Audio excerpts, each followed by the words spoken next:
Hola, en el día de hoy vamos a retomar dos conceptos muy importantes para terminar de ver el tema del texto. Ellos son la coherencia y la cohesión. Respondamos a la siguiente pregunta. ¿Tiene sentido el siguiente texto? Toda fecha patria debe ser recordada con respeto y emoción. El próximo tren pasa a las 19:42. Estoy esperando que me llame por teléfono. Sin embargo, el Festival de Cine de Mar del Plata ya está organizando. Por eso el sol brilla en Misiones. Lo encontré tirado allá. Si pudiéramos intervenir en cada uno de ustedes, consideraría que la respuesta es no. Recordemos que si bien un texto está compuesto por oraciones, esas oraciones no son una suma, tienen que tener una relación. Retomemos nuevamente el concepto de qué es un texto visto en clases anteriores. Se denomina texto a cualquier estructura significante de signos verbales y no verbales, conformada por una red de elementos semánticos, sintácticos y pragmáticos, que se encuentran en permanente interacción. Como vemos en el ejemplo tenemos un texto que está combinado por recursos verbales y recursos visuales. Un texto, como lo dice su definición, no solamente es lo que hablamos, no es solamente lo que escribimos, no es solamente lo que leemos. Nosotros somos capaces no solo de leer letras, también somos capaces de leer gestos, también somos capaces de leer imágenes. Por eso, la historieta es un buen ejemplo para encontrar esos tres elementos que hacen que un texto sea perfecto. Como vemos en el ejemplo, tenemos los elementos semánticos, los sintácticos y los pragmáticos. Leamos la historieta. Dice así: ¿cómo le ha ido al mono en su trabajo como conferencista? Bien, tiene manejo del público, es recursivo, divertido y se apoya en recursos audiovisuales. El único problema es que no se centra en el tema, sino que le gusta mucho irse por las ramas. Si retomamos los elementos que hacen parte de este texto, podemos ver que para los elementos semánticos, su tema central o lo que nos importa es que vamos a hablar del trabajo del mono. De él decimos que es divertido, que es recursivo, que utiliza recursos audiovisuales, pero que asimismo el tema no es muy claro porque el mono no tiene manejo de lo que está exponiendo. Para poder presentar esos elementos, toda esa información semántica, nos valemos de los elementos semánticos. Para este caso, hemos utilizado la organización de viñetas y el uso de globos. La organización de viñetas es propia de la historieta y el uso de globos. En el uso de globos tenemos todo el texto por el cual podemos comunicar lo que ya hemos citado en los elementos semánticos. Y como hablamos de elementos pragmáticos, recuerden que lo pragmático es la intencionalidad del discurso que se hace. Para este caso, el elemento pragmático que podemos deducir que está en esta historieta es divertido. Con estos tres elementos podemos entonces llegar a una definición también que es muy importante, que se llama la textualidad. Y entendemos por textualidad el conjunto de propiedades por los que un texto se distingue como un acto comunicativo con sentido pleno, que es lo que se puede reflejar en el texto que acabamos de leer, una historieta en la cual podemos determinar cuál es el mensaje, en este caso nosotros los receptores, de lo que se nos quiere comunicar. Sin embargo, para afirmar que un texto posee textualidad, es necesario que se conjuguen dos propiedades estrechamente, la cohesión y la coherencia. Cohesión se refiere a los elementos que se sirven para relacionarse de manera explícita los enunciados y los párrafos de un texto. Por ejemplo, uno de los perros era pequeño, el otro era enorme. Sin embargo, el primero era más bravo que el segundo. En este caso, el elemento cohesivo, sin embargo, y el primero permiten que el enunciado tenga cohesión, que esos enunciados sean claros y sean comprensibles por el lector. Miremos ahora qué es coherencia. Coherencia se refiere a las relaciones lógicas y razonables que se establecen entre las acciones y párrafos de un texto. Ejemplo: Rita prepara el almuerzo, mientras tanto, su esposo hace el aseo. Mientras tanto, es un elemento que aporta coherencia y me permite unir dos enunciados que, si estuvieran separados, pues no serían tan claros para el lector.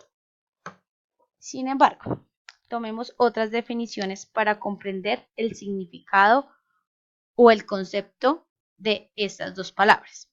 La coherencia también la podemos tomar como un proceso de pensamiento que está constituido por la organización lógica de las ideas o proposiciones, es decir, por las relaciones lógicas del tipo causa-consecuencia, finalidad, razón, aclaración, temporalidad, contraste, salvedad, entre otras, que permiten darle sentido al texto. Por ejemplo, hace mucho frío afuera, abrígate bien. Para este ejemplo, tenemos una organización lógica de causa-consecuencia. Si hace frío, entonces debo abrigarme bien. Otro ejemplo: hace mucho frío afuera, sin embargo voy a salir a caminar. En este caso estamos viendo una relación de salvedad. Hace mucho frío afuera, en cambio aquí está caliente. Para este caso estamos haciendo una relación de contraste. Miremos otro concepto de cohesión. Es la expresión lingüística de ese pensamiento previamente organizado. Para esta expresión lingüística del pensamiento nos valemos de oraciones y de marcas lingüísticas para conectarlos. Estos marcadores se conocen como elementos cohesivos, entre los que encontramos la puntuación, los conectores, los pronombres. Ejemplo: hace mucho frío afuera, abrígate bien. Hace mucho frío afuera, por lo tanto, abrígate bien. Hace mucho frío afuera, en consecuencia, abrígate bien. Hace mucho frío afuera, así que abrígate bien. Para los 4 ejemplos, en el primero, la coma es la que me permite que haya un marcador cohesivo, o es el elemento cohesivo. En el segundo caso, el elemento cohesivo es por lo tanto. Para el tercer ejemplo, el elemento cohesivo es en consecuencia. Y para el último ejemplo, el elemento cohesivo es así que.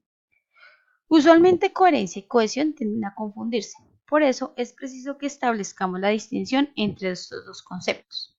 En conclusión, diríamos que la coherencia es una propiedad semántica de los textos bien formados que permite concebirlos como entidades unitarias de forma que el lector pueda encontrar el significado global del texto.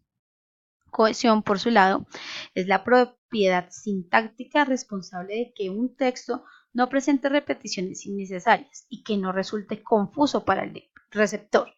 Es una característica de todo texto bien formado.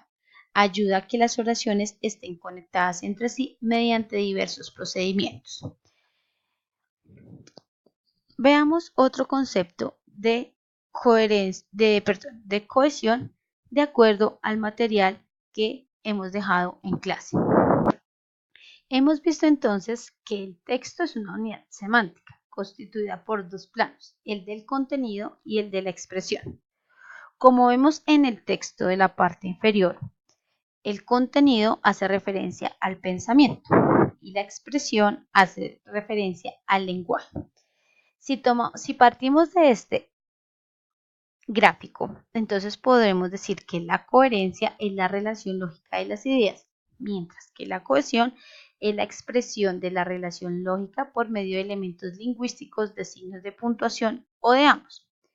Por ejemplo, si la relación que yo quiero es de adición, entonces yo podré utilizar elementos cohesivos como la y, la el ni, entre otros.